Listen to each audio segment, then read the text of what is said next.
선하심과 인자하심으로 2022년을 인도하신 하나님께 찬양과 영광을 올려드립니다. 그리고 이 귀한 여정에 함께 해주신 포정치 모든 가족들에게도 감사를 드립니다. 함께 했기에 이 자리까지 올 수 있었습니다.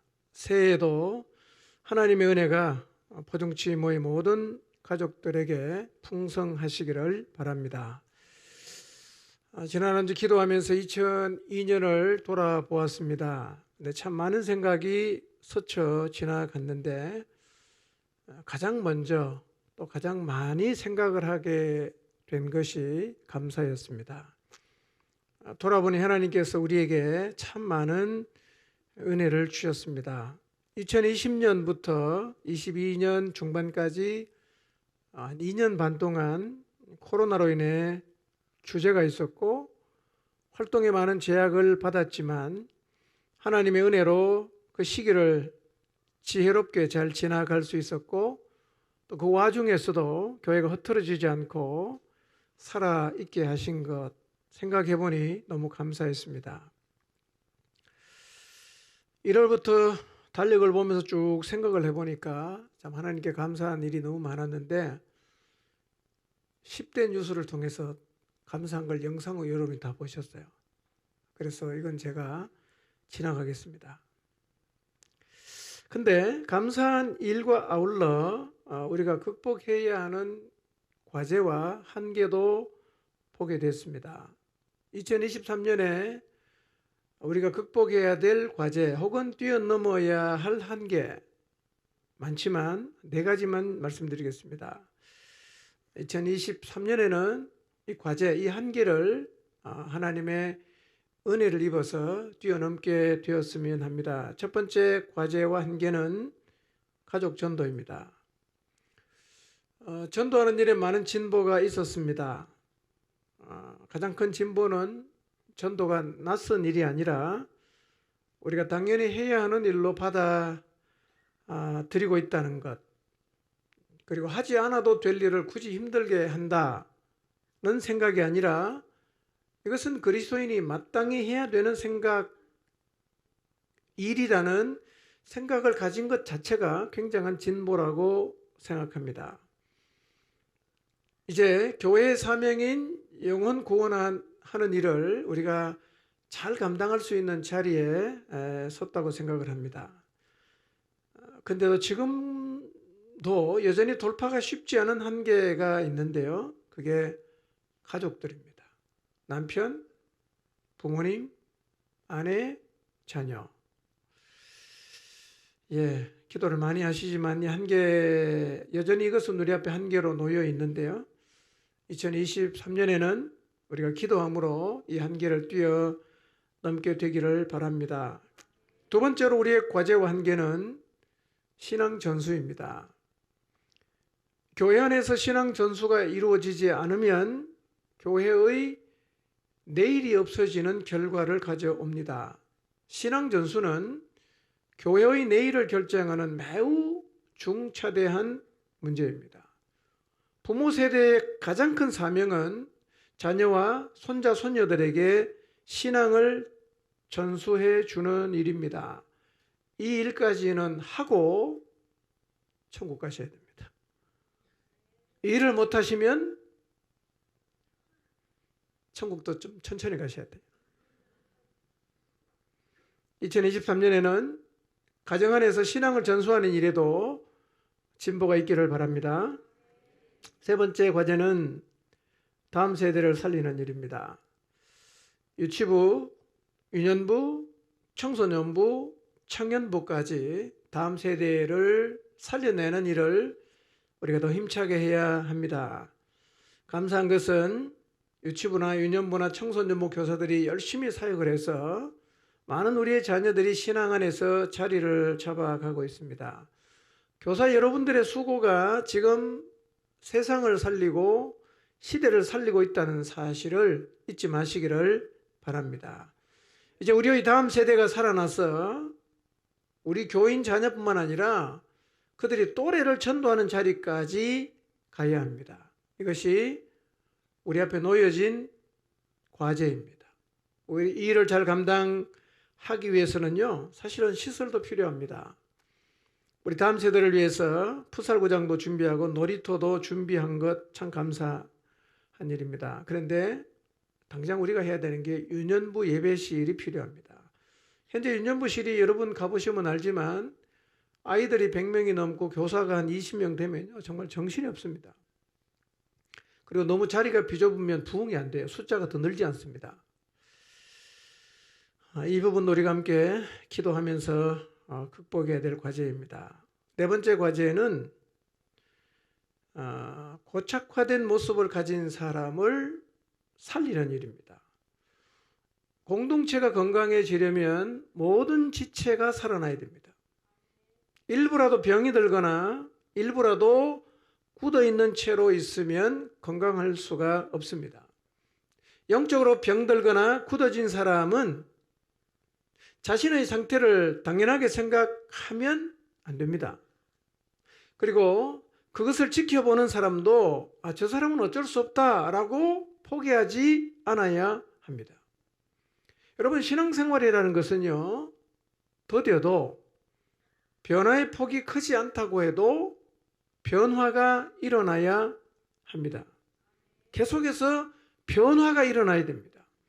나이가 든 사람도 변해야 되고 남자도 변해야 되고 여자도 변해야 됩니다. 어떤 사람이라도 예배에 나오고 교회에 출석하고 하나님 앞에 예배를 드리면 마음이 움직이고 변화되어 가는 것이 정상입니다. 그런데 어떤 말씀을 들어도 마음의 미동조차 없다면 그 사람은 영적으로 병든 것입니다. 그리고 공동체를 통해서 하나님이 주시는 말씀을 자기 자신과 상관이 없다고 생각을 한다면 그 사람은 영적으로 죽은 것입니다. 2023년에는 고착화된 사람들이 다시 살아나는 은혜가 있기를 바랍니다. 우리가 안고 있는 연약함과 한계를 인식하고 2023년을 시작합니다. 23년에는 우리의 연약한 부분에 하나님의 은혜가 강하게 나타나고 한계를 뛰어넘게 하시는 하나님의 역사를 우리 모두가 보게 되기를 희망합시다. 분명한 사실은 하나님이 공동체를 붙들고 계시고 그분이 주도적으로 인도하고 계신다는 사실입니다. 오늘 설교 제목을 한번 읽어보겠습니다.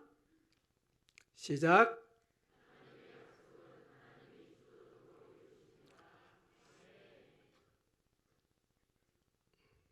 여러분, 하나님께 받은 약속이 있습니까? 여러분이 개인적으로 하나님께 받은 약속이 있는지를 한번 생각해 보십시오. 그리고 여러분은 하나님께 받은 약속이 여러분의 삶에서 다 이루어졌나요? 아니면 아직도 이루어지지 않았나요? 여러분은 하나님이 여러분에게 주신 약속이 이루어진다고 진짜 믿으시나요? 아니면 될 듯 했지만 아직도 안 되는 걸 보니까 하나님의 약속이 있어도 아마 이 약속은 이루어지지 않을 것 같다는 생각을 하고 계십니까? 하나님의 약속은 반드시 이루어집니다. 그런데 이 하나님의 약속과 관련해서 우리가 생각해 봐야 될 게 하나가 있어요. 하나님이 우리에게 주신 이 약속은 누가 주도해서 이루어 가느냐 하는 거예요. 누가 주도할까요? 우리가 주도하는 겁니까? 하나님이 주도하는 겁니까? 여러분, 하나님이 우리에게 약속을 주셨다면 우리가 불철주야 노력을 해서 그 하나님의 뜻을 이루어 가야 하는 걸까요? 아니면 하나님, 약속을 주신 그분이 주도해서 이루어 갈까요? 우리가 주도해서 약속을 이룬다면 그 약속은 성취를 장담하기가 어려울 것입니다. 그러나 우리에게 주신 그 약속을 하나님이 주도해서 이루신다면 그 약속은 확실하게 이루어질 것입니다. 그런데 우리에게 하나님이 약속을 주셨는데 그 주신 약속은 누가 이루어가느냐 하면 약속을 주신 그분이 주도하십니다. 굉장히 중요한 얘기죠. 그분이 주도하기 때문에 그분이 준 약속은 반드시 이루어지는 것입니다. 여러분, 하나님 여러분에게 주신 약속 개인적으로도 있을 테고요, 가정적으로도 하나님이 주신 약속이 있을 것이고요, 기도하다가 목장에 주신 약속도 있을 것이고, 그리고 교회 공동체에 하나님이 주신 약속도 있을 것입니다. 그런데 하나님이 주신 약속은 반드시 이루어집니다. 왜냐하면 그분이 약속을 주도적으로 이루시기 때문입니다. 자, 오늘 본문은 이스라엘 백성에게 언약을 주신 하나님께서 그 언약을 어떤 방식으로 이루어 가시는지를 보여주고 있어요. 여러분, 하나님은요, 이스라엘이 애굽으로 내려가기도 전에 아브라함에게 출애굽의 약속을 주셨어요. 너 후손이 애굽으로 내려갈 거다. 거기서 한 400년 살 거다. 그리고 다시 거기서 내가 너에게 약속한 그 땅으로 들어오게 될 거다. 라는 이 약속은요, 그러니까 애굽에 들어가기도 전에 하나님은 애굽에서 데리고 나간다는 약속을 누구에게 줬냐면 아브라함에게 줬어요. 창세기 15장에. 자, 그래서 아브라함에게 주신 약속대로 후손이 애굽에 들어갔고 한 400년 지나가면서 인구가 굉장히 많이 늘어났어요. 근데 하나님은 이 약속을 기억하고 계셨어요. 모세를 불러요.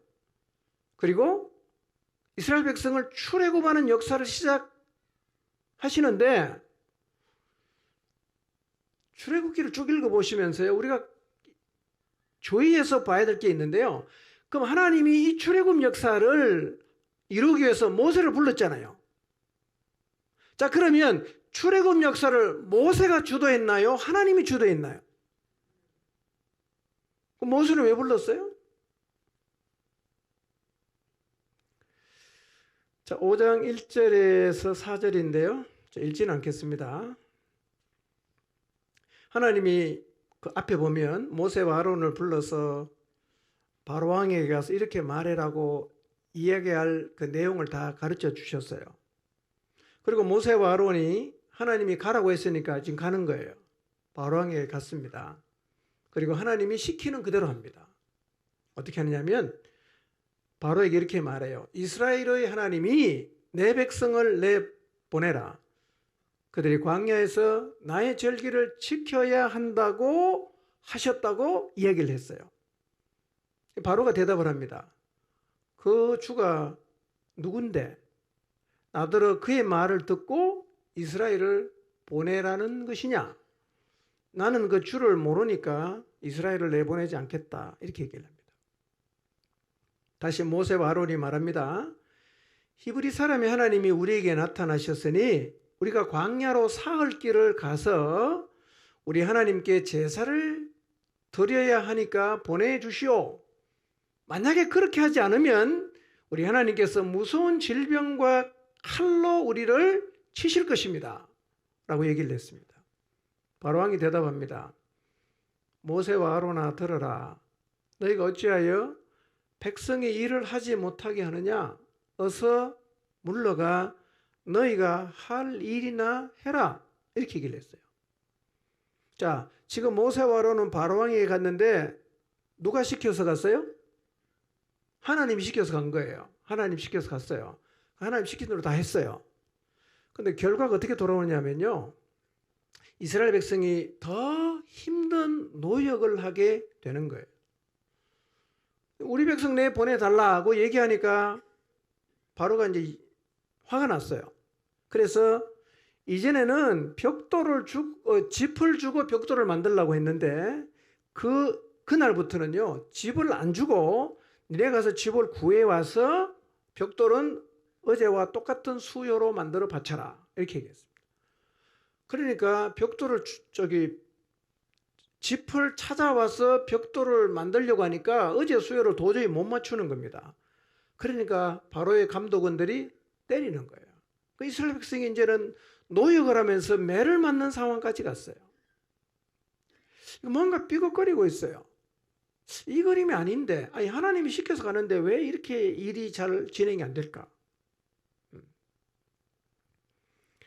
이스라엘 작업반장들이 바로왕을 직접 찾아가서 호소를 합니다. 근데 얘기를 해보니까 그게 작업반장이 시킨 얘기가 아니라 왕이 명령한 거라는 사실을 알게 됐어요. 그래서 별말 못하고 바로에게서 나오다가 누굴 만났냐면 모세와 아론을 만났어요. 출애굽기 5장 20절에서 21절입니다. 모세와 아론을 길에서 만나서 말합니다. 당신들이 우리를 바로의 신하에게 미움을 받게 해서 그들의 손에 칼을 주어 우리를 죽이게 한다고 원망하면서 이렇게 말합니다. 하나님이 당신들을 보시고 당신들에게 벌을 내렸으면 좋겠다. 이렇게 얘기를 합니다. 모세도 사실은 좀 마음이 힘듭니다. 아니 내가 하나님이 시키는 대로 했는데 이게 출애굽 역사가 진행되는 게 아니라 일이 지금 거꾸로 돌아가고 있는 거예요. 그래서 출애굽기 5장 22절 23절에 보면 모세도 하나님 앞에 가서 호소를 하는 거예요. 이렇게 말합니다. 하나님, 왜 이 백성이 학대를 당하게 하십니까? 그리고 왜 저를 이곳에 보냈습니까? 제가 바로에게 가서 주님이 시키는 대로 말한 후에 그가 이 백성을 더 괴롭히고 있습니다. 그런데도 주님은 이 백성을 구할 생각을 전혀 하시지 않고 계시는 것 같습니다. 이렇게 호소를 했어요. 여러분, 백성과 모세가 겪는 어려움이 뭐죠? 하나님이 시키는 대로 했는데 분명히 하나님 약속이 있었는데 일이 지금 풀리는 게 아니라 꼬이고 있어요. 뭔가 잘못되는 것 같아. 여러분, 하나님이 모세를 불러갖고 바로에게 가게 했으면 뭔가 일이 착착착착 풀리고 진행이 되지 않겠어요? 근데 일이 지금 더 꼬여가고 있어요. 이해가 안 되는 거죠?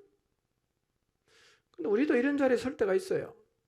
약속이 있고 하나님 분명히 마음을 주셔서 내가 했는데 내 기대는 그렇게 하면 일이 착착 풀려가야 되는데 일이 거꾸로 돌아간단 말이에요. 이러면 우리의 마음이 힘들죠? 그래서 모세도 하나님 왜 이걸 보시고도 가만히 계십니까? 라고 호소를 했어요. 여러분, 우리가 하나님의 약속을 붙잡고 하나님 말씀에 순종했을 때 가지게 되는 기대가 뭡니까? 일사천리입니다. 일이 잘 풀리고 착착착착 진행이 되고 이걸 우리가 원하잖아요. 그런데 그렇게 되면 우리가 정말 기쁜 마음으로 가겠는데 일이 꼬이니까 난관에 봉착하니까 우리가 힘들어하거든요. 순종했는데 왜 난관에 봉착할까? 이유는 다 몰라요. 어떤 거는 생각해보면 이해할 수 있는데 많은 경우는 하나님이 왜 그렇게 하시는지 우리가 이해할 수가 없어요. 왜냐하면 하나님의 생각이 너무 크고 깊기 때문에 우리가 이해할 수가 없습니다. 그러나 이때 우리가 가져야 되는 자세가 있습니다. 그게 뭐냐? 일사천리로 일이 안 풀려도 하나님이 내게 가라고 하신 길을 계속해서 가야 됩니다. 이해는 안 되지만 분명히 하나님의 뜻이 있고 계획이 있어요. 여러분, 창세기 보면요, 아브라함이 75세에 하란에서 가나안 땅에 갔어요. 근데 하나님이 처음부터 주시는 약속이 뭐냐면 내 후손이 하늘의 별과 같이 많을 거다. 바닷가의 모래처럼 많을 거다. 계속 얘기를 합니다. 근데 86세가 됐어요. 86세. 애가 있어요, 없어요? 하나도 없잖아. 그래서 뭐 합니까? 하가를 통해서 아이 하나 낳죠. 그게 누굽니까? 이스마엘이죠. 그로부터 13년이 흘러갔어요. 99세 때 하나님이 또 나타납니다. 네 몸에서 내가 씨를 주겠다. 네 씨를 통해서 네 몸에서 자식이 태어나겠다. 그리고 100살이 돼서 낳은 애가 누구죠? 이삭이죠. 근데 이런 질문이 생겼어요. 왜 하나님이 75세 때부터 주면 되는데 왜 뜸을 들입니까? 아니 99세에 아이를 줄 수 있는 하나님이라면 75세 때 바로 주면 되잖아요. 왜 86세 때까지 기다렸다가 아이가 도저히 안 생기니까 이스마엘을 낳게 되고 그리고 13년이 더 흘러서 100세나 되어서 하나님이 아이를 주셨는데 왜 그렇게 하셨을까요? 잘 모릅니다. 그러니까 여러분의 삶, 우리의 삶 가운데서도 분명히 하나님이 약속하셨고 또 하나님의 말씀에 내가 순종해서 갔는데 왜 일이 안 풀리냐는 거예요. 왜 더 꼬이냐는 거예요. 우리는 이해할 수가 없어요. 하나님 능력 많으신데 왜 이러십니까? 이 빨리 좀 해결해 주면 안 됩니까? 그래서 우리가 하나님을 향해서 푸념을 하고 때로는 하나님에게 대들고 싶은 거예요. 능력 많으시다면서 왜 안 해주시냐고. 그래 지금 모세와 아론과 이스라엘 백성이요 출애굽의 약속을 받고 하나님이 시키는 대로 바로에게 갔는데 나타난 결과는 전혀 예상 밖이었단 말이에요. 근데 이런 현상들이 모세와 아론과 이스라엘 백성에게만 일어나는 게 아니라 오늘 우리들의 삶 가운데에서도 일어난다는 거예요. 그때 어떻게 해야 됩니까? 계속 하나님이 말씀하시는 순종의 길을 계속 가야 된다는 거예요. 여러분 2023년도 하나님이 여러분에게 주신 약속 그분이 주도해서 반드시 이루어 가실 거예요. 근데 여러분의 생각대로는 안 될 수 있습니다. 일사천리로는 안 될 수 있습니다. 그러나 하나님은 하십니다. 그렇기 때문에 하나님의 약속을 붙잡고 가는 사람은 하나님이 어떻게 하라고 하든지 간에 뭐 해야 됩니까? 순종해야 됩니다. 원하는 결과가 안 나와도 순종해야 됩니다. 그게 우리가 할 수 있는 최선이에요. 자, 이렇게 모세가 하나님한테 호소를 하죠. 왜 하나님 안 도와주십니까? 하나님 하라는 대로 했는데 왜 더 일이 안 풀립니까? 왜 저를 이곳에 보냈습니까? 그렇게 막 이제 따지고 있죠. 하나님이 대답하세요. 6장 1절 한번 읽어볼까요? 모세가 막 그냥 호소를 할 때 하나님 대답하죠. 읽어봅니다. 시작. 여호와께서 모세에게 이르시되 내가 바로에게 하는 일을 내가 보리라. 강한 손으로 말미암아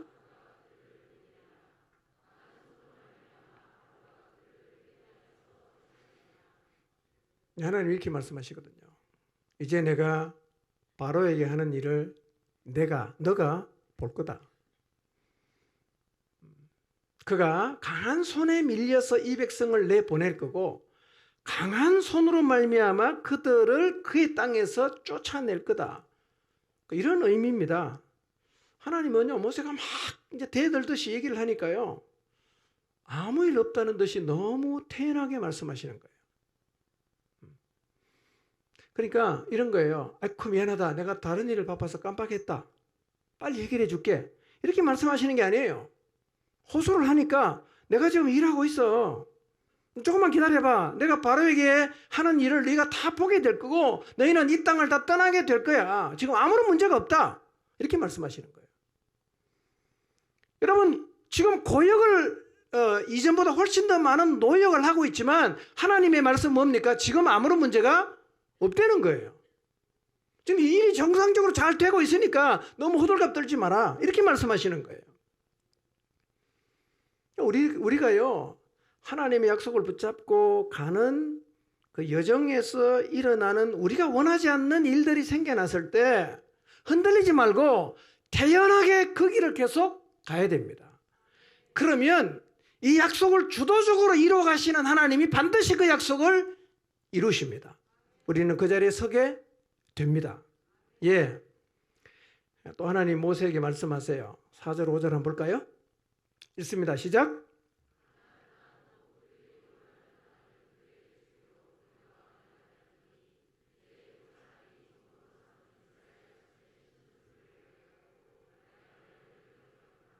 예, 아주 캐캐묵은 옛날 얘기예요. 이런 말입니다. 내가 아브라함과 이삭과 야곱에게 그들이 가나안 땅에 나그네로 살고 있던 그 땅을 내가 이 땅을 너희 후손에게 주겠다고 언약을 했다.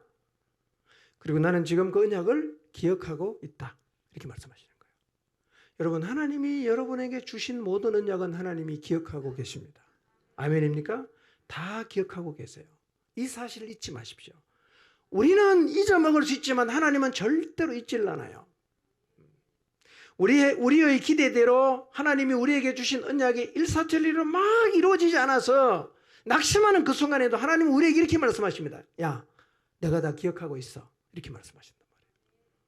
여러분, 하나님이 다 기억하고 계십니다. 근데 그 다음 말씀이 사실은 굉장히 우리에게 확신을 주는 말씀이에요. 하나님이 이스라엘 자손에게요, 모세한테 이스라엘 자손에게 가서 이렇게 말해라 라고 하시면서 6절부터 8절까지 얘기하고 있는데요. 자, 시간이 없는데 그래도 읽어보겠습니다. 여기 있어요. 1인칭이 7번 사용돼요. 7번 사용됩니다. 자, 그 6절에 보면 좀 다른 컬러로 나의 편팔과라고 했죠. 이 개역 성경에는 나의 편팔이 나라는 걸 뺐는데 원래 원문에는 있는 거예요. 이래서 6절에서 8절까지 1인칭이 7번 나옵니다. 무슨 얘기냐? 내가 한다 이거예요. 내가 나는 한다. 이 얘기를 계속 강조하는 거예요. 자, 하나님이 주신 언약을 누가 한다고요? 하나님이 지금 반복해서 7번이나 1인칭을 사용해서 누가 한다? 내가 해. 나 믿어. 내가 할 거야. 이렇게 말씀하시는 거예요. 자, 읽어보겠습니다. 시작.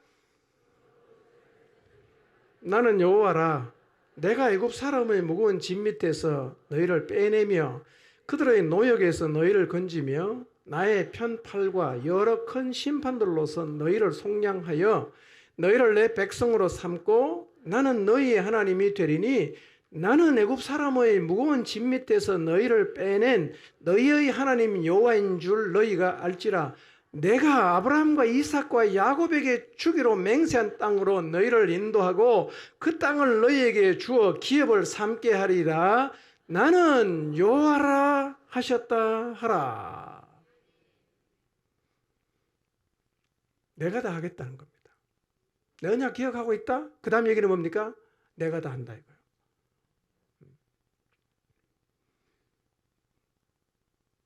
든든하지 않습니까? 나는 여호와다. 내가 애굽 사람은 무거운 짐 밑에서 너희를 다 빼내고 노예에게서 건질 거다. 나의 편팔과 큰 심판으로 너희를 구원해낸다. 나는 너희의 하나님이 된다. 나는 애굽 사람의 무거운 짐 밑에서 너희를 빼낸 너희 하나님 여호와인 줄 너희가 알 것이다. 내가 아브라함과 이삭과 야곱에게 주기로 한 땅으로 인도할 거다. 나는 여호와다. 7번 반복해서 얘기하는 거예요.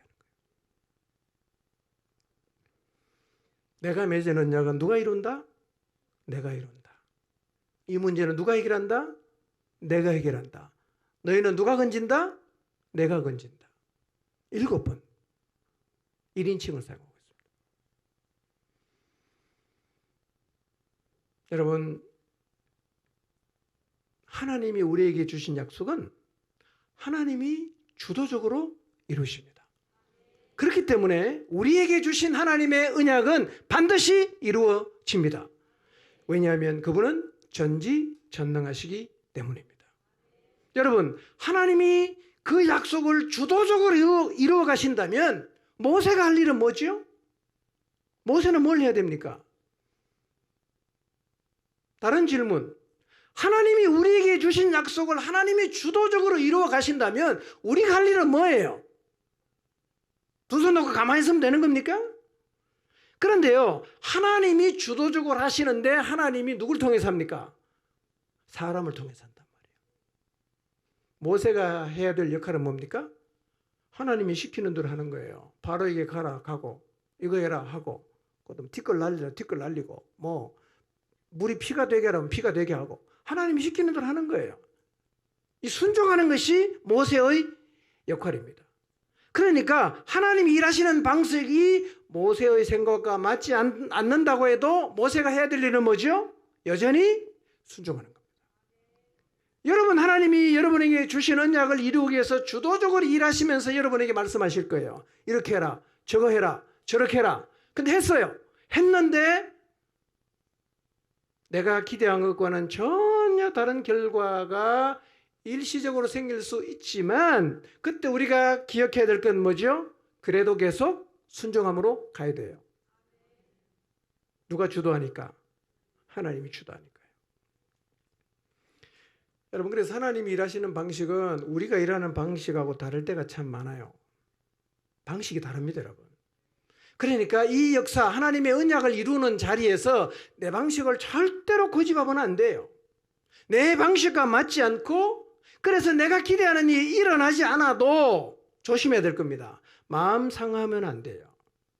그리고 이때 하나님과 하나님의 사람을 향해서 귀를 닫으면 안 돼요. 이러면 이제 문제가 생기는 겁니다. 6장 9절 한번 볼까요? 읽어보겠습니다. 시작. 모세가 이와 같이 이스라엘 자손에게 전하나 그들의 마음의 상함과 가혹한 노역으로 말미암아 모세의 말을 듣지 아니하였더라 그랬어요. 자, 이스라엘 백성은 마음이 상했어요. 뭐 때문에요? 노예에서 해방될 줄 알았는데 더 혹독하게 노역을 하게 되니까 너무 마음이 상했어요. 그래서 어떻게 대응합니까? 하나님이 모세를 통해서 하는 말을 안 듣는 거예요. 안 듣는 거예요. 그러니까 여러분, 하나님이 주도적으로 언약을 이루어 가시면서 우리에게 뭔가를 하라고 말씀하실 때 우리가 조심해야 되는 것은 마음이 상하지 않도록 조심해야 돼요. 두 번째로는 귀를 닫지 않도록 조심해야 돼요. 이스라엘은 이런 실수를 했거든요.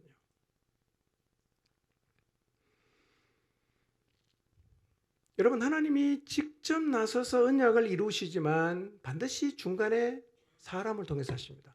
우리에게 주신 언약은 우리의 순종을 통해서 이루어 가시는 거예요. 조심해야 되는 것. 방식이 달라도 첫째 뭐 하지 마라? 마음 상하지 마라. 둘째 뭐 하지 마라? 귀를 닫지 마라. 그리고 어떻게 해야 됩니까? 여전히 순종해야 돼요.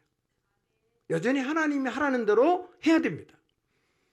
여러분, 우리가 가장 선호하는 방식은 뭐죠? 일사천리죠. 쫙 그냥 멋있게 그냥 단숨에 다 끝내 주는 거. 이거 우리가 제일 원하는 거예요. 근데 여러분, 하나님 그렇게 안 하실 때가 많거든요. 그렇게 안 하는 정도가 아니라 우리가 볼 때는 거꾸로 가는 것 같은 느낌을 줄 때가 있어요. 기도했는데 안 되고 원했는데 내가 원하는 대로 일이 안 될 수도 있어요. 여러분, 그때 꼭 기억하십시오. 6절에서 8절까지 내가 한다는 말을 몇 번 했어요? 7번 했습니다. 내가 한다. 내가 한다. 이거 내가. 나 믿어라 이거예요. 내 언약 기억하고 있고 내가 다 할 거야. 나를 믿어라. 우리가 할 수 있는 건 뭐죠? 끝까지 순종해야 됩니다. 하나님이 하라는 대로 순종해야 돼요. 여러분, 올 한 해도요, 하나님이 우리에게 또 여러분 각자에게 주신 언약, 그분이 직접 나셔서 그 언약을 이루어 가실 것입니다. 하나님을 믿으십시오. 그리고 하나님이 어떤 방식으로 일하시든 간에 하나님의 방식을 인정하십시오. 그리고 그 하나님이 무엇을 말씀하시든지 간에 하나님 앞에 순종해서 언약의 성취를 보는 2023년이 되시기를 바랍니다.